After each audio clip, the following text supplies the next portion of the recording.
everybody, it's Rob again. It's another 5-minute member talk. It's Tuesday. What is it? It's Tuesday the 31st of March. We're just getting into April. So as always, we things keep changing rapidly. We're in a state of fluidity, if you will, that every moment it's something new, something different that's coming out. And so we're just trying to keep up with it, trying to share the information with you.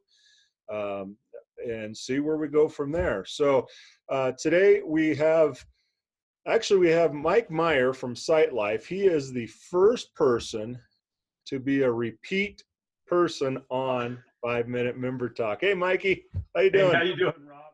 I don't know if that's good or bad to be a repeat person, but yeah. I almost said repeat offender, but that's not necessarily the case. That could fit too at times. Yeah. We wanted to bring Mike back on because Mike's in a very specialized position, if you will. Mike is part of the team over at Sightlife, the cornea procurement team, and he's got a huge coverage area. But we wanted to talk with him and see how COVID is affecting cornea and tissue transplant or tissue recovery. Mike, share with us where are we at right now? Let's start with cornea. Where are we at with cornea recovery? Can we do that? Is that something that's able to be done in this time period of COVID? Great question, Rob. Back when the coronavirus or COVID-19 first started to affect China, because we do work internationally, we were kind of involved early in this process and started trying to figure out how we were going to work and support our international partners through all this. So we kind of had a little of a head start or a jump start on dealing with this issue before it actually hit here in the US. But as far as corneas, as most people know, corneas are only good for approximately 7 days to be transplanted from the time of death to the time it's transplanted into the recipient. With elective surgeries being shut down worldwide, it definitely has had a large and significant impact on us. As the world leader, the world leading eye bank, it has hit us hard. We run on a very slim margin because we are a nonprofit organization and we are regulated as far as the reimbursement fees that we're allowed to recover on cornea transplants. So because of those very thin margins, it's really had a very deep impact on our company. We've gone from, say, our donor operations center in Seattle, working on recovering approximately 20 donors a day, to now we're recovering 2 to 3 donors a day. And these are only for emergency needed surgeries, because, like I say, cornea transplants are considered an elective surgery, a non-essential surgery. So we're only able to recover the tissue that's needed for these emergency surgeries. Now, with that being said, when this is all over with, all those deferred surgeries, people needing cornea transplants, they're going to still need those transplants. So, we know we'll have, this business, these surgeries are going to come back strong when this is all over. But as of right now, we've had to put a large portion of our staff on unpaid leave during this time, because we have pretty much zero revenue coming in during this time. And the nice thing about, if there is a nice thing to be said about unpaid leave, we're keeping our staff still on their benefits. They're still keeping their insurance. They're keeping those things. But unfortunately, they're having to take, a cut in their pay at this point. Sure. And the nice thing here in the United States is, they do have the unemployment option to fall back on. So we're really thankful for that stimulus plan that the president has put out. With our international staff, they don't have those options. So we're having to work with them a little more. They don't have the unemployment options and stuff working in these other countries. So Wow. so we're struggling at this time. We're really we're really digging deep and trying to keep going as much as possible. Yeah, that's I think that's a position that many people, especially international companies, are struggling with all over. My question is something that you touched on before. You're able to do recovery, but very limited at this point because of the fact that cornea, cornea, the tissue itself is only good for about a 7-day period. Um, in the future, when this opens back up and we're able to start having elective surgery again, we're going to be at a shortage, I would think, across the world of cornea transplants. Being able to, if we can only keep them for 7 days, keep them viable for 7 days, what are we going to do when this lifts, when this ban lifts? The interesting thing is, I mean, it's all perspective, or I should say, at this point, we really don't know for sure how that's going to hit. I know when I first started with Sightlife, there was a 6-month waiting list for cornea transplants here in the United States. So when this first comes back, we might be in that same type of situation. It's going to be a prioritized system, much like with a lot of other transplants. But eventually, we'll be able to catch up with that. We're not the only eye bank. Every eye bank in America is pretty much shut down at this point because there's no hospitals that are allowing these these elective surgeries to be performed at this time. So we saw everybody's surgery schedules within the first week or so that this happened just started plummeting, those surgery schedules, because they started canceling all those surgeries. So, we provided as much tissue as we could out there. We, gave it as when we could send it internationally. We were sending them internationally. At this point, we can't even send tissue international.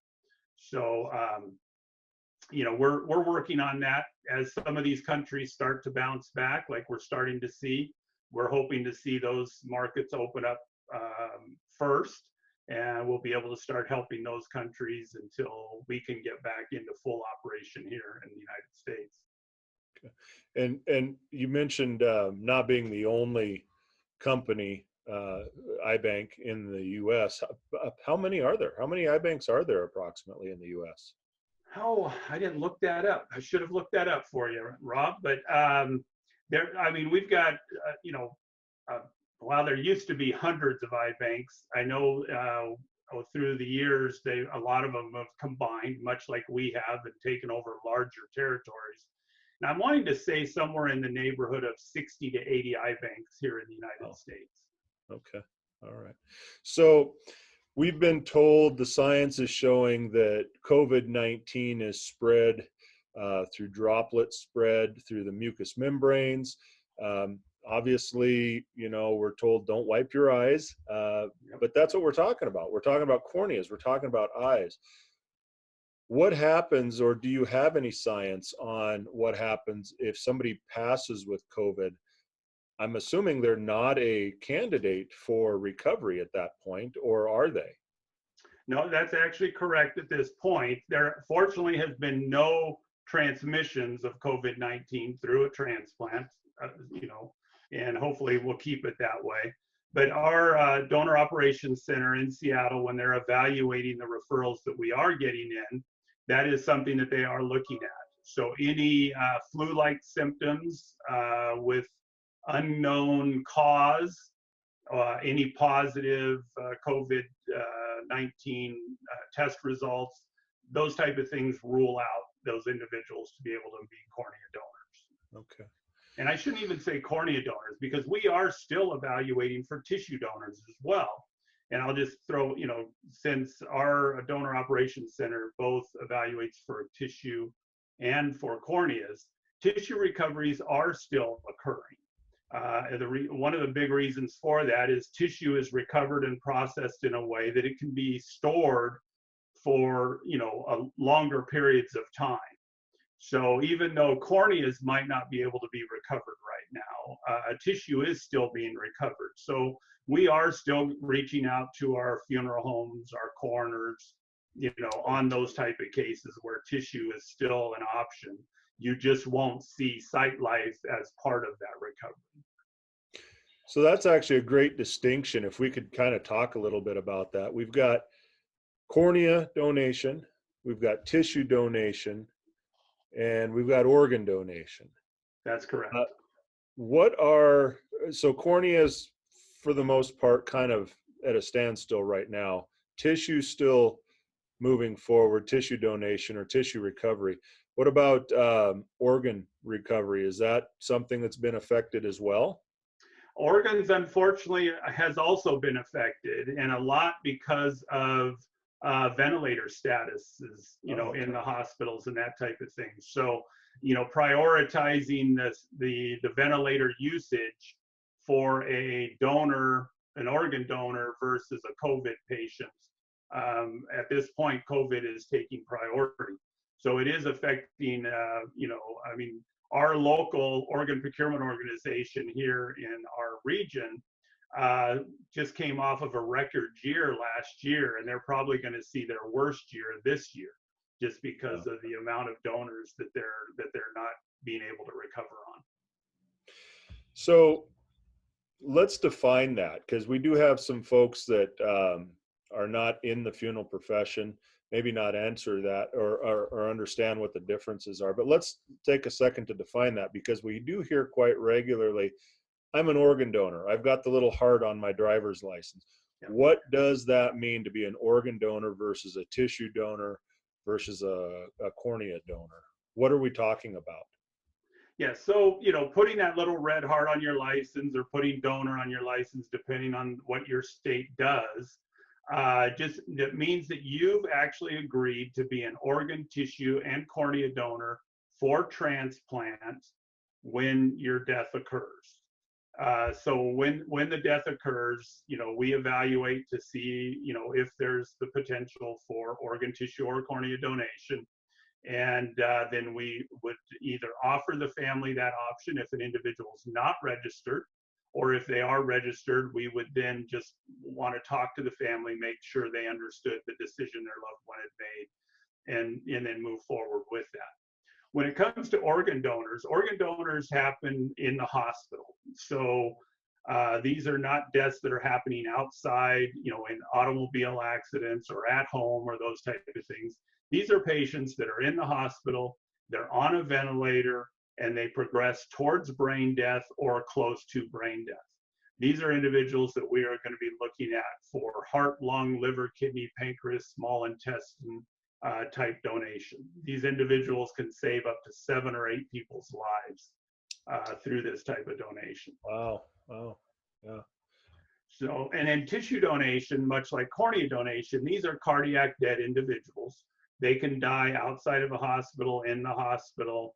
Once cardiac death has occurred, we have a 24-hour window, according to the FDA, to do these recoveries or to offer this option to those families. There is a lot of criteria that we have to go through. If anybody's donated blood, those type of questions are the types of questions we have to go through the legal next of kin with to make sure that tissue is safe for transplant. A tissue donor has the potential of helping upwards of 50 to 100 to 150 or more people through bone, skin, ligaments, tendons, heart valves, nerves.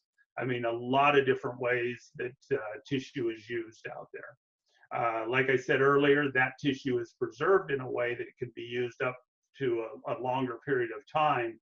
And that's why you're still seeing those type of recoveries happening. A lot of the surgeries are not happening right now, but what they're doing is they're still recovering and storing that tissue so that when the surgeries do come back, they'll have that tissue available. And then with cornea donation, you're talking about the corneas, or an easier way to think about it for the layperson, the contact lens of the eye. It's basically just like a soft contact lens. It's the clear portion of the eye that is surgically removed and then transplanted into two individuals. So every donor helps two people with restored sight through this type of donation. I see. So you don't, if you, obviously we have two corneas, or should have two corneas, or usually have two corneas. Yeah, Uh, they don't necessarily, are not both necessarily transplanted into the same person. They could be, go to two different people. that's great question, because a lot of people think, oh, okay, I've got two and they have two, and so it goes to one person. Even somebody that would need bilateral transplants, or both eyes are affected for whatever reason and would need transplants in both eyes, will not have them done at the same time. They will have one done, it will heal, and then they will have the other one done. So every donors, since they have two, end up going to two different people. That makes sense. So a couple things that came out of that caught my eye, or so to speak, no Yeah, pun intended. uh, Talking about how many people can be helped through tissue, organ, and cornea donation. We're talking a total of 150 plus people can be effectively helped or saved by just one person being a donor. that's Did I correct. hear that correctly? That's correct. So you've got your 7 or 8 individuals that can have their life saved through organ donation.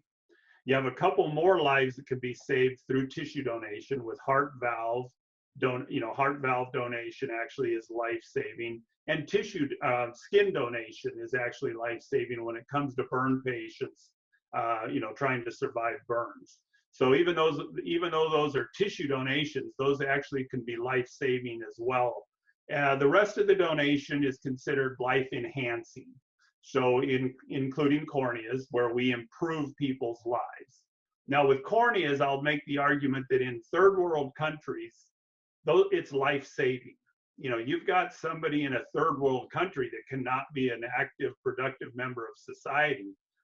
They're not going to live very long. So, having that sight restored for them is life saving, versus here in the United States, it's considered life enhancing.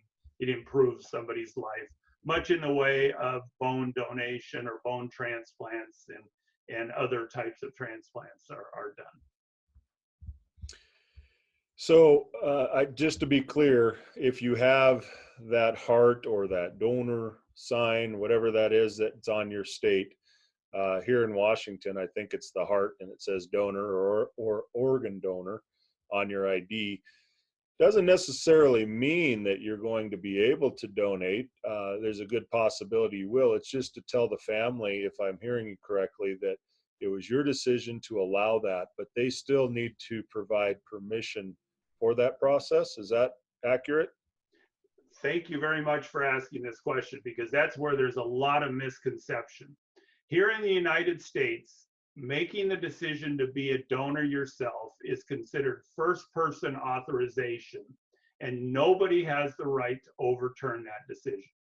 I mean, it's my body, it's my right to make that decision. I can make that decision, and nobody, including my wife or my legal next of kin, has the legal right to change that decision.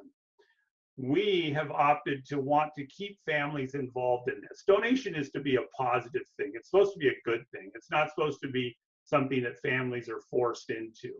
So Sure. we still reach out to our families, and I'm saying we because this is our region. There are different regions throughout the United States. Different regions do it differently. But we've opted to keep our families very much involved in this process. So when I spoke earlier about if somebody was not registered, we're going to reach out and we're going to offer that option to the family. Family has the right to make that decision, yes or no, for their loved one. When it comes to a registered donor, we're going to reach out to that same family, but we're not asking them for permission. We're basically asking them if they have any questions about this, had they and their loved one had a discussion about this. We just want to make sure they feel comfortable with this. With that being said, we don't want to make a bad situation worse. And in talking to a family within hours of losing their loved one, that's a bad situation. And the last thing we want to do is make that worse for the family by, twisting their arm or making them think they have to do something. And that's why we do that. And there are those times, I hate to say it, and I know some people don't agree with me, but there are those times when we are going to back away from a situation. Again, we do not want to make it worse than it already is. Fortunately, a lot of those times families end up, after they think about it for a little while, we'll get a call back from a family saying, we've changed our mind. We really want to do what they wanted to do. Unfortunately, again, though, we only have that 24-hour window to work with. Right. And really, the 24 hours is the outside limit. We prefer 12 hours or less for, to get the most viable tissue for transplant.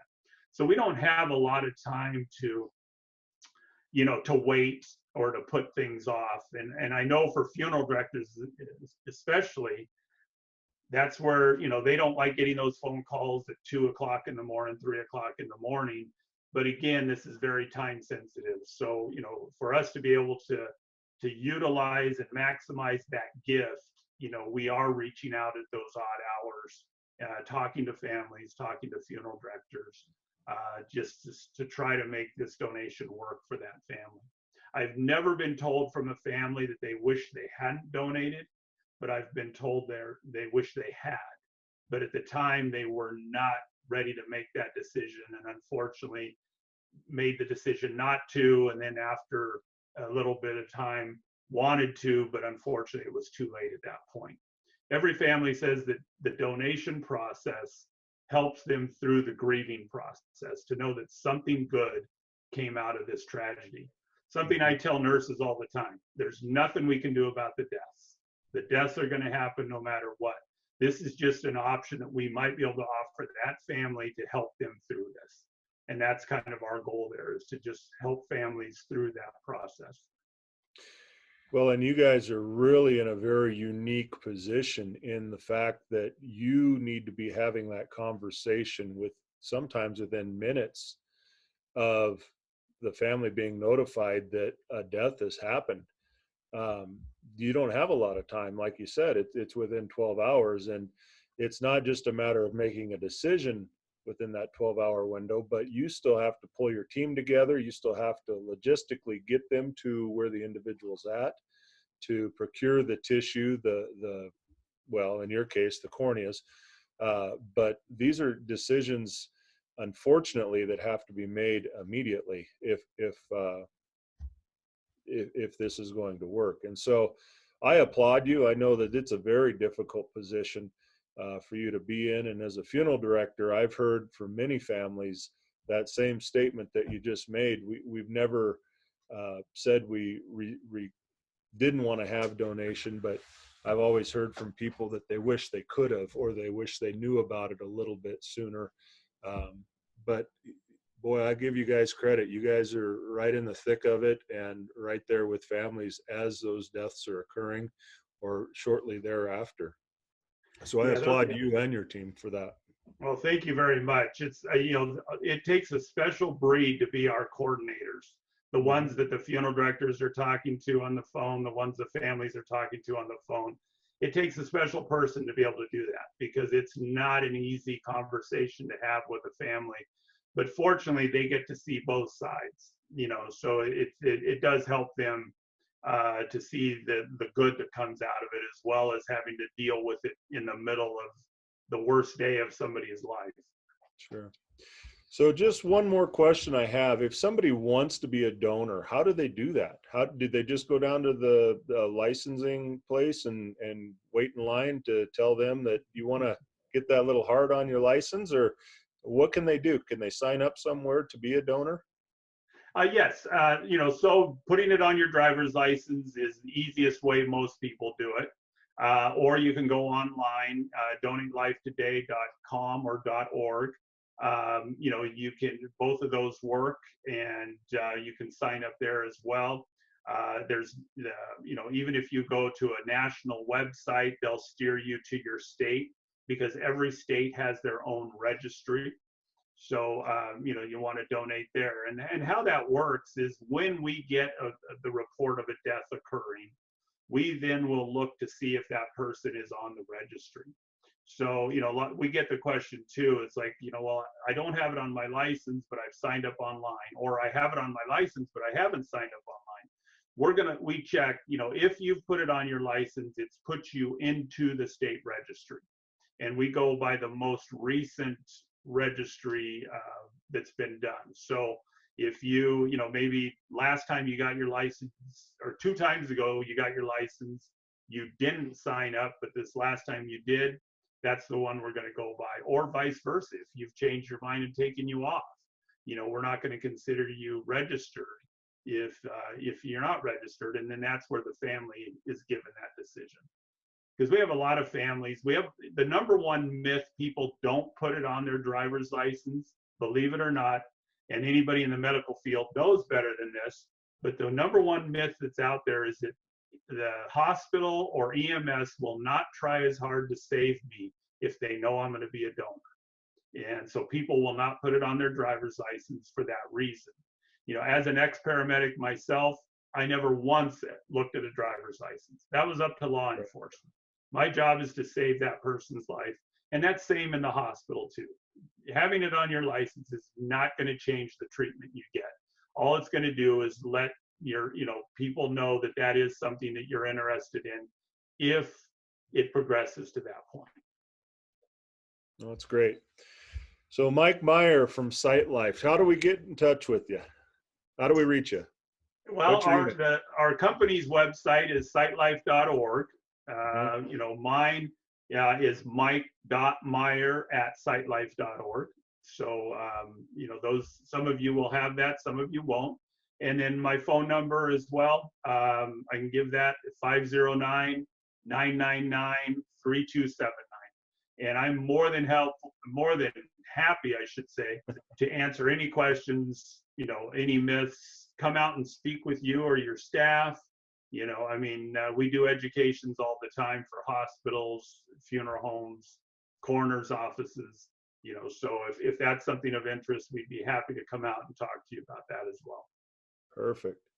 Well, and I will point out that you are part of our board of directors. You're our vendor partner on our team, and this is the second time you've done one of these. I think that maybe we won't recognize you so much because the last time you still had your winter growth on, so I'm still in hibernation mode. But anyway, it's good to have you back on here. Good to talk with you.